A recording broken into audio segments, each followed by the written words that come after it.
The word sustainable basically means an ability to maintain at a certain rate or level. But more often than not, when the word sustainable is used, people assume it means they'll have to go without something. Not everyone likes change, and the transition towards sustainable practices can be difficult. To overcome this, there are usually two approaches. The first is to present the transition as a change to something better. Water that tastes better is better for you or that's cheaper. The other way is to create new rules and regulations that necessitate the transition. For the most part, this is the method the United States has used to make strides toward higher plumbing efficiency and quality over the last 30 years. As you go through this class, notice that the 2021 UPC takes the first approach in their most forward-looking sustainable practices, found in Appendix K or L. Because the appendices in the UPC are only included for informational purposes, they can't be enforced through regulation or rule.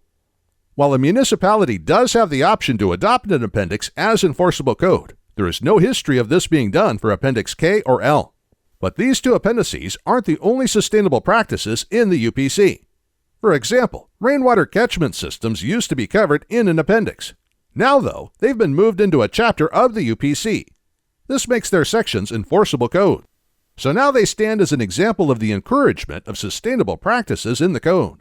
Broadly speaking, there are two ways to create sustainable plumbing systems. Either you find ways to use less water, hopefully without sacrificing quality of life, or you find sources of water aside from the water supplied by your local water district. Many efforts toward sustainability have been aimed at increased efficiency in decreasing water use. These efforts, along with additional sources of water, have been critical in reclaiming water to irrigate. Appendix K covers potable reuse of captured rainwater, which is a mainstay of reclaiming water. But Appendix L explores one of the lesser-known methods for water reclamation, and that's leak detection and control.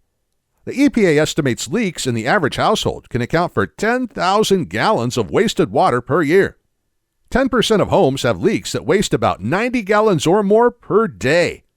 Appendix L provides information on leaks and how to avoid them. IAPMO describes the purpose of Appendix L as providing technically sound methods for encouraging sustainable practices and working at enhancing design and construction of plumbing systems that have a positive long-term environmental impact. At the same time, though, they stipulate that the appendix is not intended to circumvent the health, safety, and general welfare requirements in the code. Appendix L is mainly a prescriptive document that provides guidance in offering sustainable practices to clients and customers. Now you can use these appendixes to make your plumbing practices more green. The goal is to show consumers that you're on the cutting edge of implementing sustainable practices. These practices are changing all the time. The only changes to the appendices in the 2021 UPC, other than adding a new appendix on preventing Legionella growth, are to the two appendices that cover sustainable practices, Appendices K and L. Let's take a look.